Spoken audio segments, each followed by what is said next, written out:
நட்சத்திர கனவுகள் அத்தியாயம் 87. அன்று 9 மணி போல் கோவிலுக்கு சென்று முளைப்பாரியை எடுத்துக்கொண்டு கரைக்க வேண்டும் என்பதால் அனைவரும் பரபரப்பான வேலையில் இருந்தனர். எப்போதும் சீக்கிரமே எழுந்துவிடும் தமிழ்ச்செல்வி இன்று இன்னும் வெளியே வராமல் இருக்கவே 2 நாள் கோவில் போக அழைச்சில் கிளம்பி வருவாள் என்ற நினைப்பில் விஷாலாட்சி வேலைக்காரியோடு காலை உணவினை தயாரித்தார். பின் அதனை எடுத்துக்கொண்டு டைனிங் டேபிளில் வைத்து அனைவரையும் உணவுண்ண அழைக்க அனைவருமே வந்தனர். தமிழே, சாப்பிடவாமா, நேரமாச்சு, சாப்பிட்டு போய் கோயிலுக்கு கிளம்பு வா. விஷாலாட்சி குரல் கொடுக்க யாழ்மதி கூட இறங்கி வந்திருந்தாள். ஆதிரனின் விழிகளோ அவளை ஆவலோடு காண துடித்தது. 2 நாட்கள் அவள் பேரழகோடு ஜொலிக்க இன்று எப்படி கிளம்பு வருவாள் என்ற எண்ணம். சூடான நீரில் குளித்த பின்பு கூட தெம்பு வந்தாலும் மேனையில் இருந்த வெப்பமோ இன்னும் அசதியாக்கி கொண்டிருக்க அன்னை அறைக்கும் குரல் கேட்கவே மெல்ல எழுந்து சென்றாள். தன் அறை கதவினை திறந்து கொண்டு வெளியே வர எப்போதும் அவள் நடந்து வரும் போதெல்லாம் கொலுசொலி சத்தம் கேட்கும். ஆனால் இன்றோ தரையில் கூட அழுத்தமாக காலினை ஊன்ற முடியாது வந்தாள். அருகில் வந்து நின்ற பின்னே அவள் வந்ததை உணர முதல் பார்வையை அவளை கண்டது ஆதிரன் தான். கண்டனோடையே அதிர்ந்துதான் போனான். அருகில் இருந்த தன் தங்கையின் கரங்களை தட்டிவிட்டு நிமிர்ந்து காண வைத்தான். ஹே தமிழ, என்னாச்சு உனக்கு?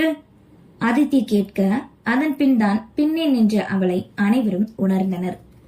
வாடா, வந்துட்டியா, வா உட்கார்ந்து சாப்பிடுமா, விஷாலாட்சி கூறி மகளுக்கு வழிவிட சிவந்திருந்த கண்களும் சோர்ந்த தோற்றமும் தான் காட்சி கொடுத்தது.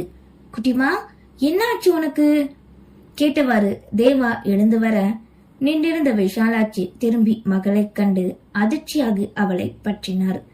என்னமா மேல இவ்வளவு கொதிக்குது என்க அனைவரும் அவளை சூழ்ந்து நிற்க தேவாவும் தொட்டு பார்த்தான்.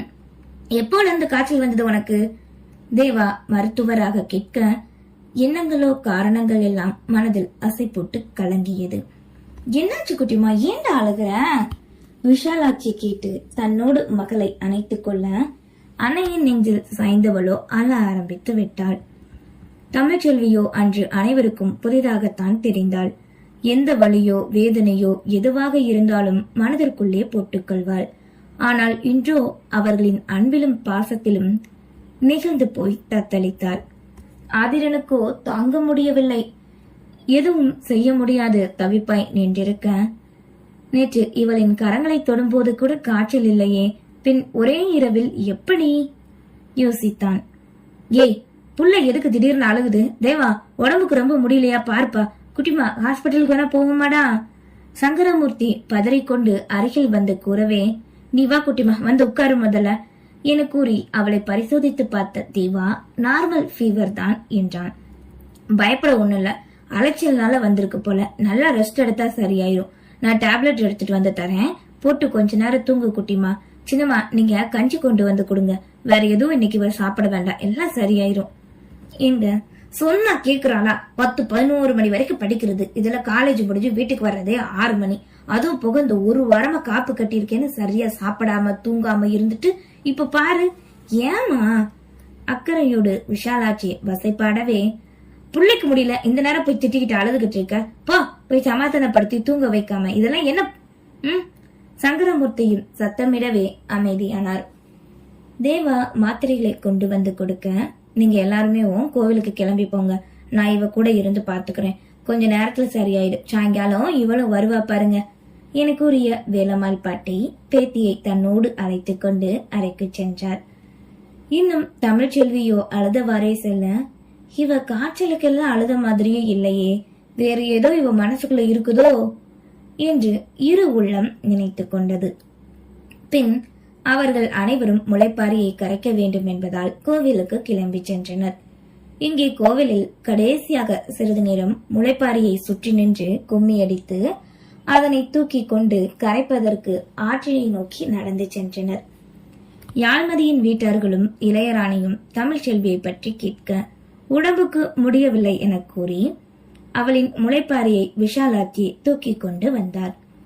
கொட்டு மேல சத்தமும் குலவை சத்தமும் ஒலிக்க ஆற்றில் கரைத்துவிட்டு வீடு நோக்கி திரும்பினர்.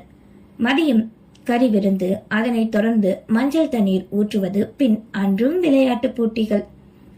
விதவிதமான ஒவ்வொருத்தரின் வீட்டிலும் கறிவிருந்தின் வாசமும் சுற்றிலும் பரவி இருக்க உண்டு முடித்து ஊர் மக்களே ஒரு குட்டி தூக்கம் போட்டனர். கிராமத்தில் எப்போதும் ஏதாவது விசேஷ நாள் வந்தால் மட்டுமே கறி விருந்து எடுத்து வீட்டில் இருந்து ஒன்றாக சிறிது நேரம் குடும்பமாக மகிழ்வார்கள். மற்ற அனைத்து நாட்களுமே வேலை நாட்கள் தான்.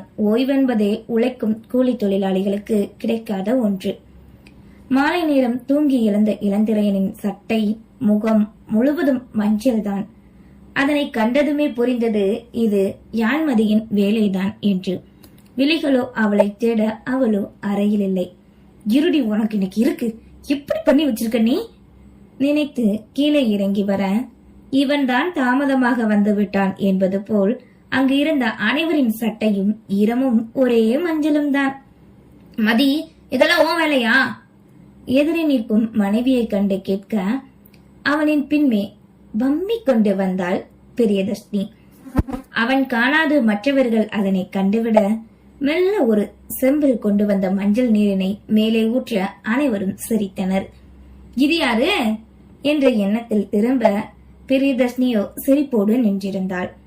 இத்தனை வருஷம் நீ தானே எங்க மேல முதல்ல ஊத்துவோமாமா, இந்த வருஷம் நாங்க எப்படி? அழகு காட்டி சிரிப்போடு யாழ்மதி கூற, அடிங்க அக்காவும் தங்கச்சியும் வச்சு செய்றீங்களோ, இருங்கடி இன்னைக்கு உங்களுக்கு இருக்கு. பற்களை கடித்துக்கொண்டு மகிழ்ச்சியோடு கூறியவனோ வேகமாய் அங்கிருந்த அண்டாவில் நீரினை எடுத்தான். அதனை கண்ட இருவருமே வீட்டுக்குள்ளே ஓட்டம் பிடிக்க, இரு பெண்களும் தேவாவை எதிர்பார்க்காது போய் அவனிடம் மஞ்சள் அபிஷேகம் வாங்கி கொண்டனர். இப்போது அண்ணன் தம்பி இருவருமே தோளின் மீது கை போட்டுக் கொண்டு சிரிக்க, இவர்கள் விரட்ட அவர்களுமே ஊற்ற முயல மற்றவர்களோ வேடிக்கை பார்த்து சிரித்தனர். அங்கிருந்த ஆதிரன் புன்னகைக்க, அடுத்த நொடி இரு மாப்பிள்ளைகளின் கரங்களால் மச்சானும் நனைந்திருந்தான். சங்கரமூர்த்திக்கு சொல்லவே வேண்டாம். அமர வைத்து தலை முழுவதும் மஞ்சளை கொட்டி சிறு பிள்ளை என அக்கா தங்கை இருவரும் விளையாடி முடிக்க, பின் விஷாலாட்சியும் விட்டு வைக்கவில்லை. அதித்தி கன்னத்தில் தன்னவன் பூசிய மஞ்சளோடு பெற்றவர்களின் அருகில் அமர்ந்து இதையெல்லாம் வேடிக்கை பார்த்து கொண்டிருந்தாள். தமிழ்ச்செல்விக்கு காய்ச்சல் குறைந்திருக்க அறையை விட்டு பாட்டியோடு வெளியே வர, அங்கிருந்த அனைவருமே அவளை பார்த்து புன்னகைத்தனர். ஹே, அடுத்த ஆடு சிக்கிருச்சி அக்கா கூறிய யாழ்மதி மாமியாரை விட்டு அவளை நோக்கி செல்ல, அதே புன்னகையோடு தமிழ்ச்செல்வியும் வரவேற்றாள். ஏன் மதி, அவளுக்கு காய்ச்சல் வேண்டாடி? இலாவும் அனைவரும் சேர்ந்து கூற, அது தெரிந்ததுதான் ஈரமஞ்சளை மட்டும் எடுத்து சென்றாள். ஆனால் தமிழ்ச்செல்வியின் அருகில் வந்து நின்ற நொடியே நனைந்தது என்னவோ யாழ்மதியே. முத்துக்கள் சிதறுவது போல் சத்தங்களோ தமிழ்ச்செல்வியின் இதழ்களிலிருந்து வந்தது. யாழ்மதியின் நிலையை கண்ட அனைவருமே பெருங்குரல் எடுத்து சிரித்தனர். குட்டிமா, சூப்பர்டா என கூறி அண்ணன் தங்கை இருவருமே ஹைஃபை அடித்துக் கொள்ள, உதட்டை சுழித்துக் கொண்டு கணவனின் மேலே வீசிவிட்டு சென்றாள். ஆதிரனோ தமிழ்ச்செல்வியை மட்டும் அவள் வந்ததிலிருந்து காண, யதார்த்தமாக திரும்பியவளோ அவனைக் கண்டு பின் பார்வையை மாற்றிக்கொண்டாள். இந்த பார்வையின் அந்நியத்தன்மை இருப்பதை சற்றென கண்டு கொண்ட ஆதிரனுக்கோ ஒன்றும் புரியவில்லை. சரி சரி, வீட்டுக்குள்ள விளையாடுறதெல்லாம் போதும், புலி வேஷம் உரியடி எல்லாம் நடக்கும், வாங்க போகலாம் கூறிய சங்கரமூர்த்தி பிரியாவின் குழந்தையை தூக்கிக் கொண்டு குடும்பத்தாரினை அழைத்துச் சென்றார். விஷாலாட்சியோ அதித்தியை மட்டும் கவனமாக தன்னோட வைத்துக் கொள்ள கவனித்துக் கொண்டே இருந்தார் அவளின் அன்னை ராதிகா. சிறுவர்கள் முதல் இளவட்டம் கிழடுகள் வரை ஒரே மஞ்சளாக தென்பட, அதே போல்தான் பெண்களும் ஆச்சரியமாக முதல் அனுபவத்தை மகிழ்ச்சியோடு கண்டனர் அதித்தியின் வீட்டாரும் இலாவின் நண்பர்களும். ஊராருமே மாமன் முறை, அத்தான் முறை, முறை பெண்கள் என்று மாறி மாறி ஊற்றிக்கொண்டிருக்க, புலி வேடமிட்டு இருவர் வந்து எதிரெதிரே நின்று நடனமாடி ஒரு புலி இன்னொரு புலியை சீறுவது போல் பொழுதுபோக்கு நிகழ்ச்சியும் நடத்தினர். பின் இளவட்டங்களுக்கான உரியடி நிகழ்ச்சி நடத்த பெரியதொரு மஞ்சள் பைக்குள் தேங்காயை வைத்து உயரமாக கட்டியிருந்தனர். மேலே ஏற இறங்கவென்று அதனை பிடித்துக்கொண்டு சில இளைஞர்கள் நின்றனர். அதனை அடிப்பதற்கு இரு இளைஞர்களாக வர, உரியை அடிக்க விடாது மஞ்சள் தண்ணீரை மேலே ஊற்ற ஊற்ற அடிக்க வந்த இளைஞர்கள் காளையைப் போல் சீறி மீறிக்கொண்டு முயற்சித்தனர். பார்க்கவே அத்தனை அழகாக இருந்த தருணங்கள் எல்லாம் நினைவுகளாய் கைபேசியில் சிலர் பதிந்து கொண்டனர். இம்முறையும் யோகமித்ரன் இலாவே வந்து நிற்க மாறி மாறி அடிக்க முயற்சித்து மஞ்சள் தண்ணீரும் கண்ணில் பட்டு எரிய அப்போதும் விடுவதாக இல்லை. மச்சான், மாப்பிள்ள அடிச்சுடணும்டா ஒரே போல் கூறிக்கொண்டு அடிக்க, ருத்ராவோ அண்ணா உன்னால முடியும், அடி அண்ணா அடி என தந்தையின் அருகில் நின்று கத்திக் கொண்டிருந்தாள். அவளின் அந்த சந்தோஷமான முகத்தினை அந்த விழிகளோ ரசனையோடு கண்டது.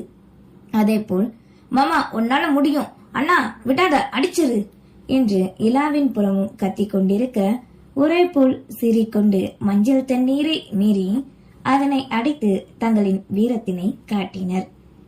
விசில் சத்தமோ செவிகளை பிளக்க அடித்து இருவருமே வெற்றியை கண்டு அணைத்துக் கொண்டு சந்தோஷத்தில் ஆட்டமோ ஆட நீலகண்டனுக்கு ஒரு நொடி பகைமை உணர்வு மறந்துதான் போனது. இளையராணி யாழ்மதி இருவருமே தங்களின் கரங்களை தூக்கி காட்டிக் கொண்டனர். என்றும் இப்படியே இதே போல் ஒட்டிக்கொண்டே இருக்க வேண்டுமென எண்ணம். நன்றி.